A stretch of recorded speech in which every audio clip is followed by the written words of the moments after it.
Patrick Renard, vous êtes directeur du service actionnaire d'Air Liquide. Alors on parle aujourd'hui beaucoup du financement des entreprises par les Français. Alors les Français, ils n'ont pas le sentiment qu'acheter des actions en bourse, c'est financer les entreprises, et ils n'ont pas le sentiment que c'est rentable. Que leur répondez-vous ? Alors beaucoup de choses. D'abord, effectivement, ce qui est très curieux et malheureux, c'est que la bourse a un déficit d'image auprès des Français, et ça c'est regrettable, parce que c'est bien le mode de financement des entreprises qu'a choisi notamment Air Liquide depuis son début, en 1902. Ce sont 24 actionnaires qui ont accepté de financer la jeune pousse qui a été introduite en bourse en 1913. Et en fait, l'histoire continue puisque nous avons aujourd'hui 410 000 actionnaires individuels, ce qui représente 32% du capital. Donc c'est vraiment pour nous un facteur de stabilité et d'indépendance. C'est très important d'avoir ce type de financement dans une entreprise. Alors en ce qui concerne maintenant la rentabilité de l'action, elle est liée évidemment à la rentabilité de l'entreprise. Et bon an, mal an, en fait, lorsqu'on fait les calculs, c'est-à-dire qu'on tient compte du cours de l'action, des dividendes et des attributions d'actions gratuites que nous versons régulièrement à nos actionnaires, on a une rentabilité du titre qui est entre 8 et 12% par an. Alors juste un élément de comparaison, le livret A c'est 0,75% par an, certes défiscalisé, mais il faut 93 ans pour doubler son capital dans ces conditions. Donc les chiffres parlent d'eux-mêmes. Les métiers d'Air Liquide, c'est de produire des molécules à partir de l'air ou de produire des molécules à partir de différentes ressources naturelles. Quel est aujourd'hui le potentiel de l'hydrogène ? Alors l'hydrogène, c'est notre produit le plus porteur. D'abord, évidemment, on connaît la voiture électrique à hydrogène, puisqu'il y a un plan hydrogène qui vient d'être annoncé par le ministre Nicolas Hulot. C'est vrai que l'hydrogène, c'est le moyen de stocker de l'énergie.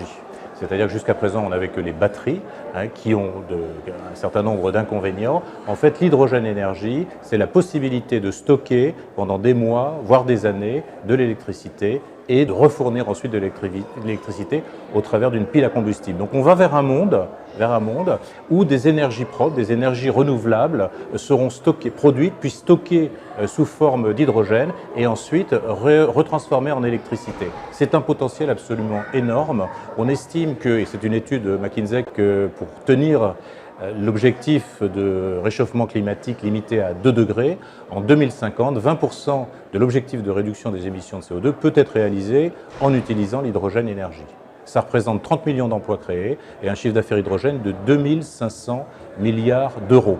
Quand on voit le chiffre d'affaires d'aujourd'hui d'Air Liquide, qui est de 20 milliards d'euros, ça veut dire que si on prenait 1% de ce marché, on doublerait la taille du groupe. Si on prenait ne serait-ce que 10% de ce marché, on multiplierait par 10 la taille du groupe. Quelles sont aujourd'hui les bonnes raisons d'investir sur l'action Air Liquide ?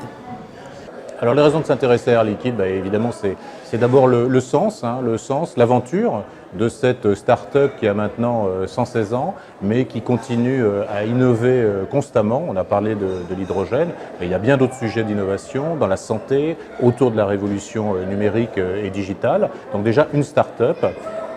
Une société qui a démontré sa capacité à générer une croissance profitable sur le long terme, et ça, nos actionnaires sont là pour en témoigner.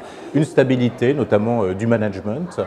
Donc, toutes ces raisons qui font que cette société est en elle-même, l'action de cette société est en elle-même un produit diversifié. C'est un principe de base lorsqu'on investit en bourse, il faut diversifier son portefeuille. En fait, l'action Air Liquide, puisque l'air liquide est une matière première de toutes les industries, et notamment de toutes les industries lourdes, mais aussi des petites industries et jusqu'aux plombiers, les bouteilles d'oxygène que l'on voit passer sur les routes. Il y a une diversification du nombre de produits, du nombre d'applications, un très grand nombre de clients, 3,5 millions de clients et de patients dans le monde, et présent dans 80 pays. Donc, je dirais, la diversification que l'on cherche en bourse, on l'a déjà avec l'action Air Liquide, ce qui explique la stabilité de cette action et de ses résultats. Patrick Renard, je vous remercie.